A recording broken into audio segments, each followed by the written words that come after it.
নমস্কার সকলকে। বিজয় দশমীর শুভেচ্ছা এবং ভালোবাসা। আমার বাড়িটা গ্রামের দিকে হওয়ায় বিভিন্ন সময় আমি আমার বাড়ির পেছনের দিকটা যে চাষের জমি রয়েছে সেটা দেখিয়ে থাকি।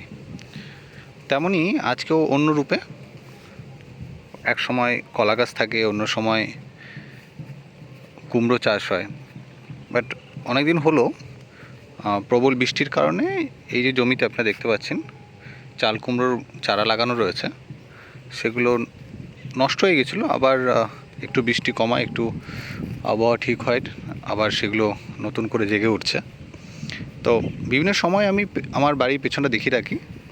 তেমনই আজকের দিনটা দেখতে পাচ্ছেন, বিজয়া দশমীর দিন, আকাশ মেঘ করে আছে। যেমন পূর্বাভাস ছিল যে একটা বৃষ্টি হতে পারে নবমী থেকে, কিন্তু সেই রকম কোনো রকম ঝঞ্ঝা বা বিঘ্ন ঘটাতে পারেনি। বৃষ্টি হয়েছে, যার ফলে প্রবল গরম থেকে কিছুটা রেহাই পাওয়া গেছে, এবং তার জন্য ঘোরাফেরা, ঠাকুর দেখা, খাওয়া দাওয়া অনেকটা ভালোই কেটেছে গতকালকে। চারিদিকে দেখে নিন কী সুন্দর আকাশ।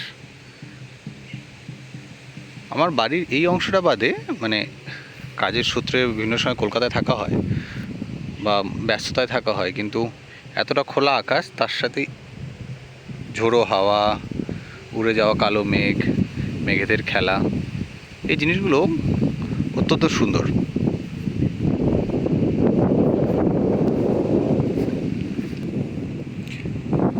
মাঠে হাঁটতে হাঁটতে অনেক জিনিস দেখা যায়। যেমন এই যে মাঝে মাঝেই এদের একটা দল দেখা যায়, আমার খুব ভালো লাগে এদের দেখতে। কি সুন্দর দেখুন, একদম দল বেঁধে। অনেকের একটু দেখে অস্বস্তি হতে পারে, কিন্তু এরাই চাষের জমিকে, চাষের মাটিকে বাঁচিয়ে রেখেছে। দেখতে পাচ্ছেন?